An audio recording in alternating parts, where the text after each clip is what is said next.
바랍니다. 다음 주 비전원금 저희가 우리 가난농군학교를 협력하며 또 지원하기를 원합니다.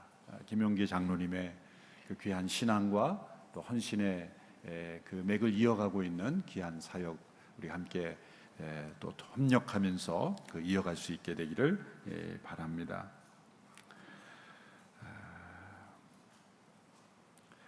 돌아오는 수요일, 7월 15일에 수요일 저녁에는 우리 오늘이 라이브 워십을 함께 합니다. 그 예배에 진행되는 모든 찬양은 또 CD로 녹화가 되어서 많은 분들에게 드려지게 되는데 함께 참여하셔서 수요일 저녁 함께 하나님을 뜨겁게 예배하는 그 예배의 자리로 함께 나올 수 있게 되기를 바랍니다. 기도하겠습니다.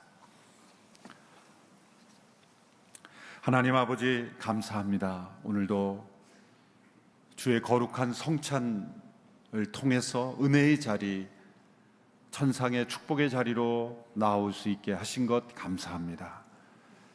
우리 모두가 이 자리에 있게 된 것 아버지의 부르심이요 아버지의 은혜 때문인 것을 기억하며 하나님 아버지를 예배하는 그 기쁨이 날마다 우리에게 충만케 하여 주시옵소서. 오늘도 기록된 말씀을 통하여 살아계신 주님의 음성에 귀를 기울일 때 우리 모두에게 주시는 거룩한 주님의 부르심과 깨달음과 도전이 있게 하여 주옵소서. 예수님의 이름으로 기도하옵나이다. 아멘. 사람은 무엇을 사랑하는가에 따라서 그 사람의 인생이 결정됩니다. 우리는 사랑에 의해서 창조되었고 또 사랑을 위하여 창조되었습니다. 우리 인간에 있는 모든 종류의 갈망은 근본적으로 사랑에 대한 갈망입니다. 여기서 사랑이라는 단어는 우리가 흔히 사랑하는 그 사용하는 이 사랑이라는 의미를 넘어선 깊은 의미가 있습니다. 오늘 본문에서 세상이나 세상에 있는 것들을 사랑하지 말라라고 하실 때 사용된 이 사랑, 헬라어는 아가파오, 또 우리가 흔히 아가페 사랑이랄 때 무조건적인 사랑 그런 의미로만 해석되지만 보다 깊은 의미로서는 우리의 모든 정서를 다해서 최우선적으로 몰입하는 어떤 애착심, 최우선 순위를 두고 몰입하는 어떤 애착심, 그래서 아가파오의 의미에 담겨 있는 것입니다. 우리 사람이 가진 정서는 우리의 됨됨이를 증명하고 또 우리의 존재를 설명해 주는 것입니다. 그래서 이 청교도들은 이 사람의 정서, 이 정서가 중요하다. 그래서 affection이라는 단어를 많이 사용했습니다. 유명한 청교도 조나단 에드워드도 참된 신앙의 정서가 무엇인가, 그리고 Religious Affections라는 유명한 책을 남겼죠. 17세기 청교도 존 오웬은 말하기를 사람이 가진 정서는 영혼이라는 배의 조타기와 같다. 그래서 그 조타기의 방향대로 우리의 영혼의 방향이 조정되어 움직여 간다라고 말했습니다. 하나님께서 우리에게 요구하시는 것은 단지 우리의 어떤 지식적인 동의만이 아닙니다. 우리의 온 마음으로 우리의 모든 정서를 다하여 하나님을 사랑하는 것입니다. 신명기 10장 12절의 말씀에 이렇게 말씀하셨습니다. 이스라엘아, 내 하나님 여호와께서 내게 요구하시는 것이 무엇이냐? 곧 내 하나님 여호와를 경외하여 그의 모든 도를 행하고 그를 사랑하며 마음을 다하고 성품을 다하여 내 하나님 여호와를 섬기고, 그분을 사랑하며 마음을 다하고 성품을 다하여 하나님을 섬기는 것, 하나님께서 우리에게 요구하시는 것입니다. 하나님을 예배할 때 우리의 지식으로만 예배하는 것이 아니라 우리 모든 정서를 다하여 주님을 사랑하는 그 사랑이 드려지고 있는가, 우리의 마음속에 있는 그 모든 정서의 움직임이 하나님을 향하고 있는가, 우리 매일매일의 삶 속에 우리의 정서가 하나님을 향하고 있는가.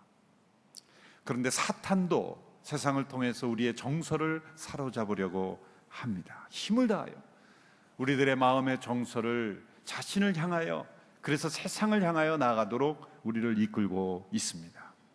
우리의 마음의 정서는 어느 쪽을 향하여 기울고 있는가를 생각해 봐야 합니다. 하나님을 사랑하고 있는가, 아니면 세상을 사랑하고 있는가. 문제는 중립지대가 없다는 거죠. 제3의 지대가 없다는 겁니다. 하나님도 세상도 아닌 제3의 영역이 이란 존재하지 않는 것입니다. 만일 내가 마음을 다하여 하나님을 향하여 사랑하고 있지 않다면 나는 세상을 향하여 사랑하고 있다는 것입니다. 오늘 본문 2장 15절의 말씀을 우리가 함께 읽겠습니다. 15절 시작. 여러분은 이 세상이나 세상에 있는 것들을 사랑하지 마십시오. 누구든지 세상을 사랑하면 아버지의 사랑이 그 사람 안에 있지 않습니다. 이 말씀은 우리 마음에 어떤 사랑이 존재하는가를 질문하고 있습니다. 세상이나 세상에 있는 것들에 대한 사랑이 우리 마음속에 지배하고 있는가, 아니면 하나님의 사랑, 그리고 하나님을 향한 사랑이 우리의 마음속에 자리 잡고 있는가라는 질문을 던지고 있습니다. 역사적으로 이 세상을 사랑하지 말라라는 말씀에서 이 세상을 어떻게 해석하느냐에 따라서 이 말씀을 다르게 해석하는 큰 흐름들이 있습니다. 첫째로 이 세상을, 우리가 살고 있는 이 모든 세상, 세계, 하나님이 창조하신 이 물질 세계로 해석할 때는, 이 세상을 사랑하지 말라라고 할 때는 이 세상으로부터 도피하는 그러한 형태를 취하게 됩니다. 이게 도피적 금욕주의에 빠지게 됩니다. 사회와 담을 쌓고 살아가는 것, 그것을 세상을 사랑하지 않는 것으로 해석하는 거죠. 우리 기독교 역사에도 이 수도원 운동이 있었죠. 세상 속에 있는 교회가 부패하자 이 세상과 담져서 살아가는 것을 세상을 사랑하지 않는 것으로 해석했습니다. 일부 유익은 있죠. 그러나 이 세상과 등지고 수도원으로 들어가는 것, 사회와 벽을 쌓고 살아가는 것이 과연 세상을 사랑하지 않는 것일까? 교회 역사적으로도 보면 수도원이 일어났지만 결국 수도원 자체, 세상과 벽을 쌓는 수도원 내에서도 부패가 일어났고, 또 수도원 자체도 개혁운동이 일어나야 되는, 얼마나 많은 부정과 비리가 수도원 안에서 일어났는지도 우리는 교회 역사를 통해서도 보는 거죠. 하나님께 세상을 사랑하지 말라는 것은 이 세상으로부터 도피하는 금욕주의에 빠지라는 것이 아니라는 뜻입니다. 두 번째로 이 세상을 어떤 종교적 울타리 밖의 세계로 또 해석합니다. 많은 종교 안에서 일어나는 것이죠. 종교적 금욕주의라고 말할 수가 있습니다. 어떤 종교적인 규율, 제도 밖에 있는 것을 세상이라고 생각하는 겁니다. 그 규율을 잘 지키면 세상을 사랑하지 않는 것이고, 그 규율을 지키는데 실패하면 세상을 사랑하는 것으로 생각하는 겁니다. 유대교에서는 정해진 일정한 금식과 또 안식일 제도를 잘 지키면 이 말씀을 지키는 것이고, 그 규례를 어기면 세상적이 되는 것으로 해석한 것이죠. 이슬람교에서는 라마단 금식을 합니다마는 이 라마단 금식 기간에 가장 많은 사람들이 위장병을 앓는다는 거죠. 남몰래 숨어서 폭식을 한다든지, 또 그 이후에 많은 음식을 해서 그 기간에 실제로 그런 위장병 환자들이 늘어난다. 종교적 울타리 안에 그 규율만 지키면 이 말씀을 지키는 것으로 해석하는 것. 과연 그럴까? 이 두 가지는 모두가 다 이 세상을 오해한 것입니다. 어떤 종교적 규율을 지키면 세상을 사랑하지 않는 것, 그리고 우리가 하나님께서 만드신 피조세계 자체를 도피하는 것, 피하고 담을 쌓아봐야 우리 안에 있는 이 세상을 무시하는 거죠. 이 세상이란 무엇입니까? 하나님을 떠난, 하나님을 등진, 하나님을 싫어하는 어떤 흐름, 이 모든 것, 그것은 어쩌면 이 피조세계보다는 만물보다 부패한 하나님을 떠난 인간의 마음속에 존재하는 것 아니겠습니까? 어떤 종교적 강력한 종교 규례로도 제거되지 않는 인간의 마음속에 존재하는, 우리 모두 한 사람 한 사람의 마음속에 존재하는 그런 하나님을 배역하는 어떤 성향, 이것이 세상인 것입니다. 그렇다면 이 세상은 무엇입니까? 하나님께서 창조하신 이 피조 세계를 떠나는 것이 세상을 사랑하는 것이 아니라, 사랑하지 않는다는 것이 아니라, 그 자리에 있으면서 하나님은 오히려 이 세상을 사랑하신다 그랬어요. 하나님이 세상을 이처럼 사랑하신다고 할 때의 그 세상은 뭡니까? 하나님이 포기하지 않는 이 세상, 하나님 만드신 이 만물을 하나님 포기하지 않으십니다. 그 안엔 인간도 있죠. 인간과 이 모든 세계 하나님은 구속하시는 사역을 하고 계시는 거예요.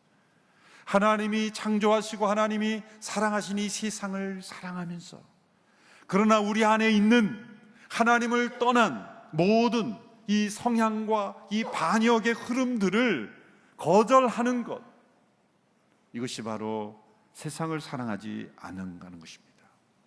어거스틴은 이것을 이렇게 표현했습니다. 사랑해야 할 것을 사랑하고 사랑해서는 안 되는 것은 사랑하지 않는 것이다. 더 사랑해야 될 것을 덜 사랑하지 않고 덜 사랑해야 될 것을 더 사랑하지 않는 것이다. 하나님을 마땅히 사랑해야 되는 존재가 하나님을 사랑하는 것이고, 하나님 만든 피조 세계를 잘 다스려야 될 인간이 잘 다스리는 것이고, 그러나 하나님을 떠나서는 안 되는 인간이 하나님을 떠나지 않는 것입니다. 우리 안에 있는 끊임없이 하나님을 배역하는 것을 거절하는 것, 이것이 세상을 사랑하지 않는 것입니다. 이 세상 내에 존재하는, 그러나 우리 안에 있는 모든 욕구들이 제자리를 찾아가도록 만드는 것, 이것이 세상을 사랑하지 않는 것입니다. 여러분, 무엇인가를 사랑하려는 욕구 자체가 결코 악한 것이 아닙니다. 욕구 자체는 중립적인 것이며, 그리고 하나님께서 창조하신 욕구는 선한 것입니다. 여러분, 불교에서는 인간의 욕구 자체를 악한 것으로 보죠. 어떤 욕구든지 욕구 자체를 제거하려고 그렇게 노력하죠. 그러나 여러분 생각해 보십시오. 인간의 욕구를 제거해야 된다라고 하고는 그 수행 자체가 욕구 아닙니까? 내 안에 있는 욕구를 제거해야 되는 욕구 자체가 욕구예요. 그 자체가 욕구입니다. 그 수행하려는 자체가 어떤 인간의 욕구입니다. 욕구 자체는 사라지는 것이 아닙니다. 욕구의 방향과 목적과 내용이 중요한 것이죠. 여러분, 창세기 1장부터 3장에 보면 하나님께서 창조하실 때 주신 8가지의 욕구가 나옵니다. 첫째는 음식에 대한 욕구입니다. 창세기 1장 29절에 보면 이렇게 되어 있습니다. 하나님이 이르시되 내가 온 지면에 심에 있는 채소와 씨 가진 열매 맺는 모든 나무를 너희에게 주노니 너희의 먹을 거리가 되리라. 하나님이 우리에게 먹는 소욕을 주시고 음식에 대한 욕구를 주셔서 우리가 생존케 하시고, 때로는 그 음식을 통한 즐거움도 우리에게 주신 거예요. 이 음식에 대한 욕구, 이것은 하나님께서 우리를 창조하실 때 넣어주신 선한 욕구입니다. 만일 음식에 대한 욕구가 전혀 없다면 그것은 무엇인가 창조 질서에서 벗어난 거죠. 문제는 이 욕구가 과해지는 게 문제죠. 그 자체는 선한 것입니다. 두 번째는 성에 대한 욕구죠. 창세기 1장 28절에 하나님께서 그들에게 복을 주시며 그들에게 이르시되 생육하고 번성하여 땅에 충만하라. 땅을 정복하라. 바다의 물고기와 하늘의 새와 땅에 움직이는 모든 생물을 다스리라. 이 성적인 연합을 통한 생육과 번성, 하나님이 명하신 것이요 인간에게 주신 복이자 이것은 하나님이 주신 욕구인 것입니다. 이것 자체가 악한 것이 아닙니다. 조개 우리 초대교회도 성에 대한 욕구 자체를 악한 것으로 보고 금욕과 그리고 자신을 학대하는 많은 흐름들이 있습니다. 이것은 세상을 사랑하지 말라라는 말씀의 실천이 아니라 잘못된 해석이요 적용인 것이죠. 세 번째는 권력에 대한 욕구입니다. 같은 말씀 창세기 1장 28절에 보면 하늘과 땅에 있는 모든 움직이는 생물을 다스리라. 이 다스리는 그런 복과 그 은혜와 그 권리를 인간에게 주셨어요. 그래서 무엇인가를 다스리려고 하는 욕구 자체는 선한 것입니다. 나쁜 것이 아닙니다. 하나님은 이 다스림의 욕구를 인간에게 주심으로 이 피조 세계를 통치하기를 원하신 것입니다. 하나님의 대리인으로서 세상을 통치하는 거죠. 그 자체가 하나님께서 주신 욕구입니다. 세 번째는 쾌락에 대한 욕구죠. 창세기 2장 9절에 보면 여호와 하나님이 그 땅에서 보기에 아름답고 먹기에 좋은 나무가 나게 하시매, 이 아름다움에 대한 욕구, 하나님이 피조 세계를 창조하실 때 너무나 아름다운 세상을 창조하시고 그 아름다움을 보면서 느끼며 즐거움을 경험하도록 하나님께서 인간을 만드신 거예요. 그러므로 이 세상을 보면서 전혀 아름다움을 느끼지 못한다면 뭔가 심각하게 문제가 있는 거죠. 아름다움을 추구하는 욕구, 하나님께서 우리 인간에게 주신 욕구입니다. 다섯 번째는 일에 대한 욕구입니다. 창세기 2장 15절에 보면 여호와 하나님이 그 사람을 이끌어 에덴 동산에도 그것을 경작하며 지키게 하시고, 에덴에서 사람을 두실 뿐만 아니라 경작하고 그 땅을 지키는, 그 땅을 일구는 이 일에 대한 욕구를 주셨어요.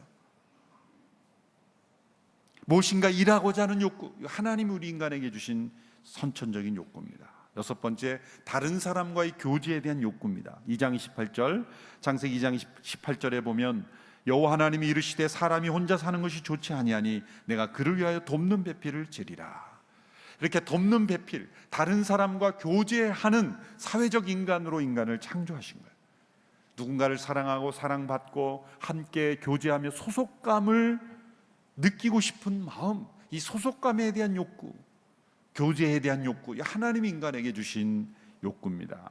일곱 번째는 하나님과의 교제에 대한 욕구입니다. 창세기 3장 8절에 보면 이런 말씀이 있습니다. 그날 바람이 불 때 동산에 거니시는 여호와 하나님의 소리를 듣고, 이는 아담과 하와가 매우 하나님과 친밀한 교제를 누리고 있음을 우리에게 보여주죠. 하나님의 소리를 들었다. 동산을 거니실 때 그 함께 동산을 거니시는 하나님의 소리, 하나님의 음성을 들을 수 있었다는 거예요. 우리 하나님의 음성을 듣는 그러한 하나님과의 교제에 대한 욕구, 그것이 우리 인간에게 주신 욕구입니다. 마지막 여덟 번째는 지혜에 대한 욕구가 있습니다. 창세기 3장 6절에 보면 여자가 그 나무를 본즉 먹음직도 하고 보암직도 하고 지혜롭게 할 만큼 탐스럽기도 한 나무인지라. 거기 보면 그 나무를 보면서 먹음직, 그 식욕에 대한 욕구죠. 보암직, 아까 말씀드린 아름다움에 대한 그런 그 즐거움에 대한 욕구죠. 그런데 지혜롭게 할 만큼, 그것은 지혜를 추구하는, 지혜로워지고자 하는 인간의 욕구를 주셨다는 거예요. 하나님께서 인간을 창조하실 때 이 그 수준으로 머무는 상태에 살아가는 것이 아니라 더 지혜로 많은 지식과 정보를 통해서 지혜로워지는 그런 욕구를 인간에게 주셨다는 거예요. 그런데 그 나무가 그렇게 지혜롭게 해줄 것 같은 그러한 욕구를 불러일으켰다. 지혜에 대한 욕구. 이런 8가지 욕구들이 하나님께서 인간에게 주신 욕구입니다. 아무런 욕구가 없다면 그것은 살아있는 인간이 아니죠. 한 생명이 태어나면 음식에 대한 욕구가 있습니다. 점점점 아름다움에 대한 욕구를 추구합니다. 일에 대한 욕구를 추구합니다. 지혜에 대한 욕구를 추구합니다. 성에 대한 욕구를 추구합니다. 권력에 대한 욕구를 추구합니다. 지배에 대한 욕구를 추구합니다. 점점점 인간은 그 욕구 가운데 살아가게 되어 있습니다. 그러므로 그 욕구 자체를 부인하고 그 욕구 자체를 악하게 보는 것은 잘못된 해석이 되는 거예요. 세상을 사랑하지 말라라고 할 때는 인간에게 있는 그 욕구 자체를 부인하는 금욕에 빠지라는 것이 아닙니다. 문제는 이 욕구가 하나님 앞에 범죄할 때 왜곡되고 삐뚤어지고 파괴되고 그 기능이 잘못되고 어느 것은 지나치게 되고 어느 것은 약화되고 불균형의 상태에 빠져들었다는 게 문제입니다. 모든 인간은 이 8가지 욕구가 다 그대로 존재합니다. 타락한 인간. 그런데 문제는 이 욕구가 통제되지 않는다는 게 문제입니다. 그리고 사람에 따라서 어떤 사람은 어느 한 가지 욕구가 지나치게 더 강화되고 어느 한 가지 욕구는 지나치게 약화된 것이 문제입니다. 그래서 많은 현대인의 질병 가운데 거식증도 있고 과식증도 있고 음식에 대한 욕구가 밸런스가 맞지 않는 거예요. 지나치게 먹지 않는다든지 지나치게 많이 먹는다든지, 성에 대한 욕구도 지나치게 짐작해서 중독에 빠진다든지 지나치게 없는 것도 문제고 다 문제입니다.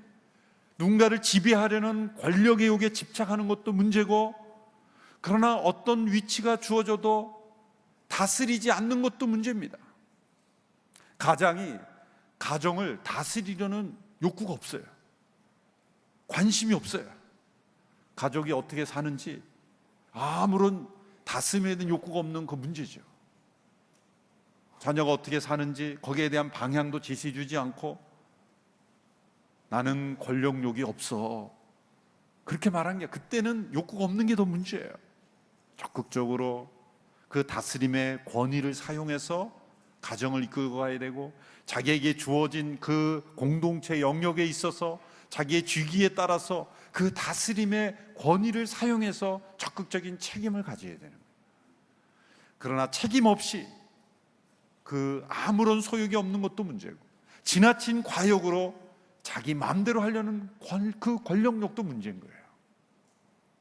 이렇게 이 욕구의 불균형, 욕구의 지나치고 혹은 약화된 모습이 바로 우리의 삶을 망가뜨리는 것이 문제입니다. 우리의 과제는 욕구 자체를 제거하는 것이 아니라 그 욕구가 균형 있게 하나님께서 창조하실 때 계획한 그 욕구의 목적대로 제자리를 찾아가게 하는 게 문제인 거죠. 세상을 사랑하지 말라. 만일 세상을 사랑하면 무엇이라 그랬습니까? 아버지의 사랑이 그 마음에 거하지 아니한다. 그게 문제입니다. 중요한 것은 이 말씀에서 아버지의 사랑이 우리의 마음을 지배하지 않을 때 바로 이 모든 욕구들이 파괴되고 무질서해졌다는 것이 문제입니다. 세상을 사랑하지 말라는 말씀보다 더 중요한 것이 아버지의 사랑이 우리 마음속에 거하지 아니한 것이 문제구나. 그 각도에 있어서 이 말씀을 이해해야 되는 것입니다. 하나님께서 왜 우리에게 마음을 다하여 나를 사랑하라, 너희가 마음을 다하여 성품을 다하여 힘을 다하여, 왜 하나님을 사랑하라고 말씀하셨을까요? 거기에 키가 있는 것입니다. 하나님께서 욕심쟁이라서 왜 하나님만을 사랑하라고 합니까? 하나님이 독선적이고 그리고 욕심쟁이라서 이기주의자라서 하나님만을 사랑하라고 하신 겁니까? 많은 믿지 않는 사람들이 그 하나님을 오해하죠. 심지어는 예수님 믿는다고 하는 사람들도 오해합니다. 그래서 수년 전에 제가 미국에 있을 때 미국의 유명한 그 흑인 그 톡쇼 진행자인 오프라 윈프리라는 그 유명한 여성이 있죠. 흑인 여성. 영향력이 엄청나죠. 근데 그분이 인터뷰를 할 때 그런 얘기를 했어요. 나는 구약에 하나님께서 나만을 사랑하라고 하는 그 독선적인 하나님은 나는 믿고 싶지 않다. 내가 믿는 하나님은 그런 하나님이 아니다. 내가 믿는 하나님은 다른 신을 사랑해도 인정해주고 그렇게 축복해주는 그런 하나님을 나는 믿는다. 예수 믿는 사람이라고 하지만 굉장히 어리석은 얘기를 한 거예요. 그 사람의 마음이 나온 거예요. 많은 사람들이 잘한다 좋다 그러니까 이제 본색이 나온 거예요. 사실은 엄청난 착각에 빠진 거죠. 이 말씀을 제대로 이해하지 못한 겁니다. 왜 하나님께서 마음을 다하여 성품을 다하여 힘을 다하여 하나님만 사랑하라 그랬습니까? 그게 우리가 살 길이기 때문에, 그게 우리가 행복해지는 길이기 때문에요. 그리고 이 말씀에 비추면 하나님을 사랑해야 이 모든 욕구들이 제자리를 찾기 때문이에요. 이 하나님과의 교제의 욕구가 가장 우리의 중요한 욕구가 될 때 우리 인간에게 있는 모든 나머지 욕구들이 제자리를 찾아가는 겁니다. 제자리를 찾아가는 거예요. 여러분, 마음을 다해 하나님을 사랑하면 다른 사람들은 다 무시하게 됩니까? 아닙니다. 이 세상에 많은 사람들을 사랑한 사람은 어떤 사람입니까? 하나님을 마음을 다하여 성품을 다하여 힘을 다하여 사랑하는 사람이 다른 사람을 사랑하는 사람이 된 거예요. 하나님을 사랑하지 않는 사람은 이기적인 욕망에 사로잡혀서 주변의 이웃도 돌보지 않고 다른 사람도 사랑하지 않는 인간이 되어버리는 거예요. 하나님을 사랑하지 않는 사람은 자신의 정욕의 포로가 되고 자신의 지배욕의 포로가 되고 자신의 어떤 욕구, 한 가지 욕구의 포로가 되어서 인상이 망가지는 경우가 얼마나 많습니까? 그러나 하나님을 전심으로 사랑하는 사람은 그 중심이 잡히고 그 하나님을 중심으로 해서 모든 인간의 욕구들이 제 기능을 발휘하는 회복이 이루어진다는 거예요. 왜 하나님만을 사랑하라고 합니까? 그게 우리의 가장 행복한 길이기 때문이에요. 하나님이 욕심장이기 때문이 아니라 우리의 모든 욕구들이 제자리를 찾아갈 수 있는 회복이기 때문입니다. 그래서 어거스틴은 이런 말을 했죠. 하나님을 사랑하십시오. 그리고 당신 하고 싶은 대로 하십시오.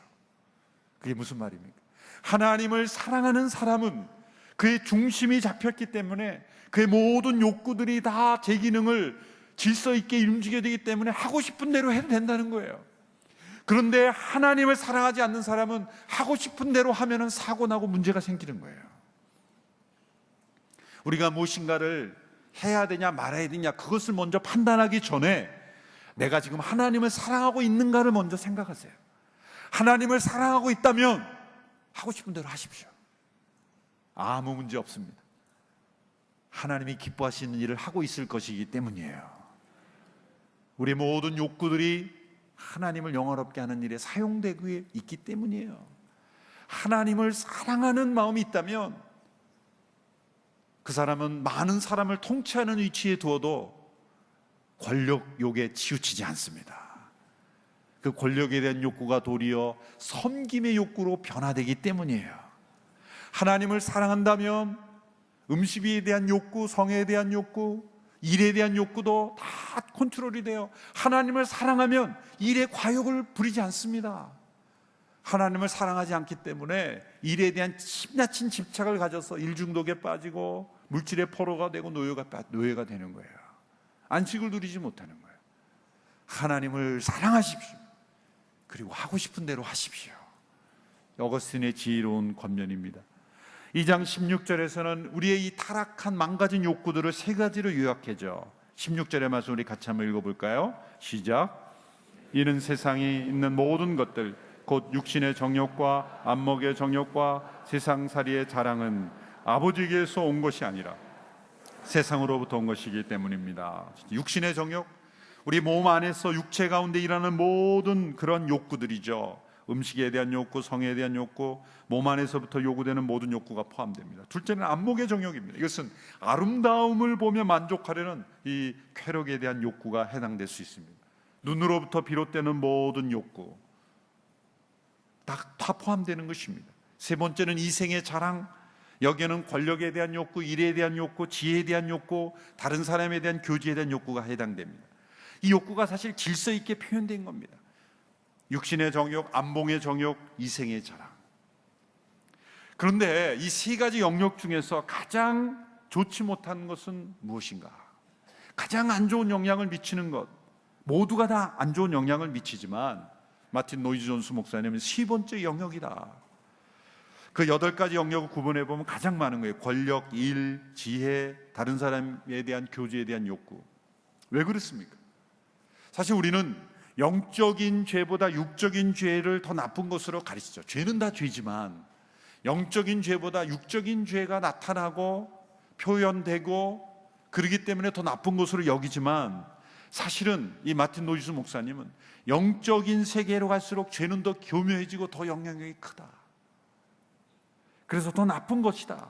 지배하려는 욕구, 교만한 욕구, 자기 영광을 추구하려는 욕구, 그것이 훨씬 더 악한 것이다. 그렇게 지적했습니다. 더욱더 무서운 것이다 라는 거죠. 여러분, 우리는 하나님만을 사랑할 때 이 왜곡된 세 가지 영역의 욕구가 질서를 잡고 제자리를 잡아야 되는 거예요. 육신에 대한 모든 정욕은 어떤 욕구로 받게 됩니까? 예배에 대한 욕구, 하나님을 예배하는 그러한 섬김의 욕구로 변화되어야 한다는 거죠.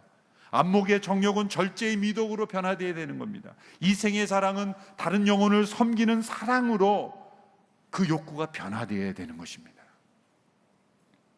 욕구를 제거하는 것이 아니라 욕구를 거룩하게 변화시켜서 하나님을 향한 갈망으로, 그리고 다른 영혼에 대한 사랑으로 그 욕구가 변화되어야 되는, 그러기 위해서는 우리 마음속에 무엇이 거해야 되는가? 아버지의 사랑이 우리의 마음속을 주장해야 된다는 거예요. 오늘 본문 2장 17절의 말씀을 보십시오. 함께 읽겠습니다. 시작. 세상도 사라지고 세상의 정욕도 사라지지만 하나님의 뜻을 행하는 사람은 영원히 살 것입니다.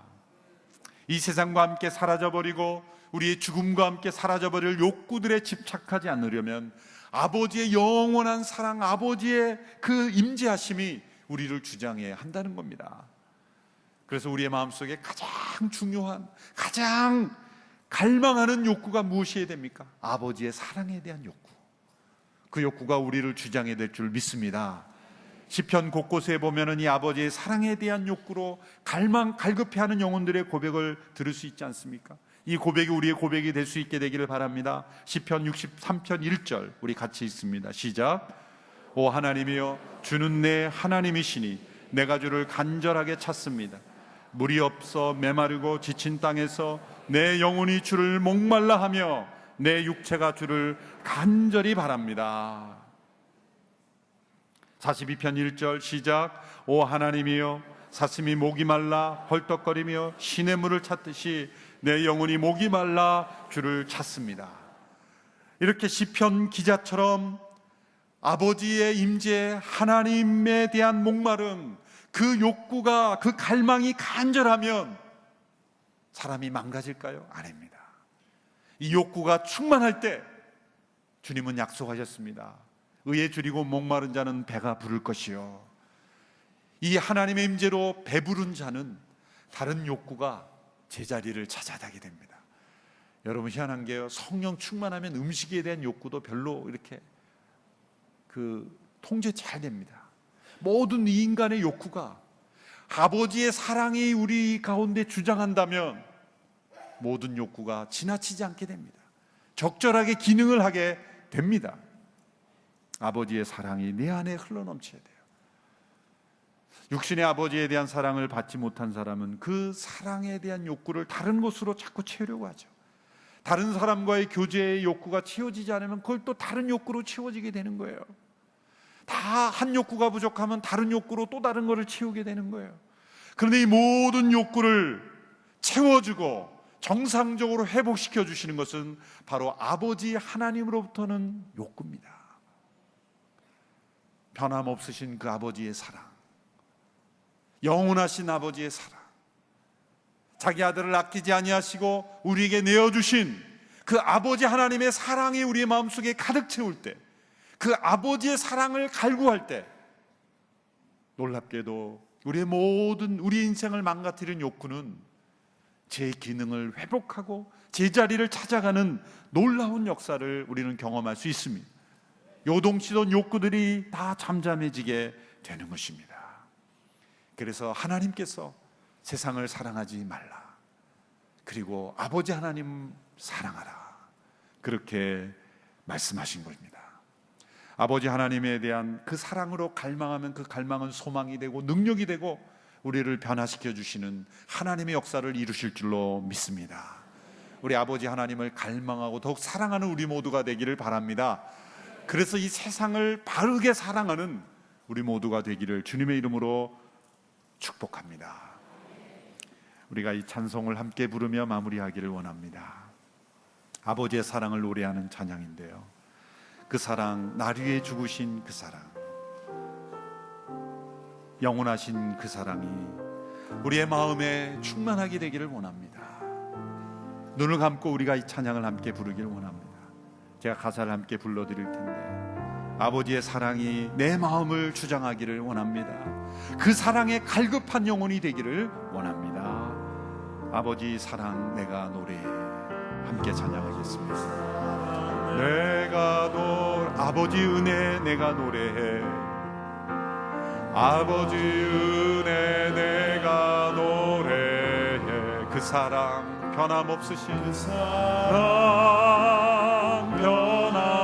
변함없으신, 거짓 없으신, 성실하신 그 사랑, 성실하신 그 사랑, 상한 갈 때 꺾지 않으시는, 갈 때 꺾지 않으시, 꺼져가는 등불 끄지 않으시는, 꺼져가는 등불 끄지 않는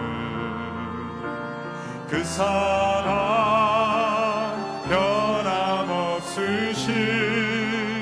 거짓 없으신, 성실하신 그 사랑, 그 사랑 날 위해 죽으신 그 사랑, 죽으신 날 위해 다시 사신 예수 그리스도 다시 오실 지금도 생명도 천사도 하늘의 어떤 권세도 끊을 수 없는 영원한 그 사랑 날 위해 죽으신 그 사랑 날 위해 죽으신 날 위해 다시 사신 예수 그리스도 다시 오실 그 사랑 죽음도 생명도 천사도 하늘의 어떤 권세도 끊을 수 없는 영원한 그 사랑 예수. 아버지 하나님 아버지를 사랑하지 않았기에 하나님 아버지로 갈급해야 하지 않았기에 하나님을 전심으로 사랑하지 않았기에 우리의 모든 욕구들이 망가져 버렸습니다. 지나치고 연약해지고 흐트러지고 우리의 삶을 망가뜨리고 사회를 무너뜨리는 욕구가 되어버렸습니다. 주님, 아버지 하나님을 사랑하기를 원합니다. 전심으로 사랑하기를 원합니다. 우리의 모든 정성을 다하여 우리의 모든 성품과 힘을 다하여 아버지 하나님을 사랑하기를 원합니다. 그래야만 모두 우리 안에 있는 욕구들이 제 기능을 발휘하고 제자리를 찾아가고 주님을 영화롭게 하는 욕구로 쓰임받게 되기를 원합니다. 주님, 우리를 붙잡아 주옵소서. 아버지의 사랑을 받지 못해 갈급한 영혼이 있습니까? 십자가로 우리를 사랑하신 그 사랑을 체험케 하시고 그 사랑을 누리게 하시고 그 사랑을 날마다 노래하게 하시고 그 사랑 안에 거하게 하여 주옵소서. 예수님의 이름으로 기도하옵나이다. 아멘. 다 같이 자리에 일어나셔서 함께 봉헌 찬양 드리겠습니다.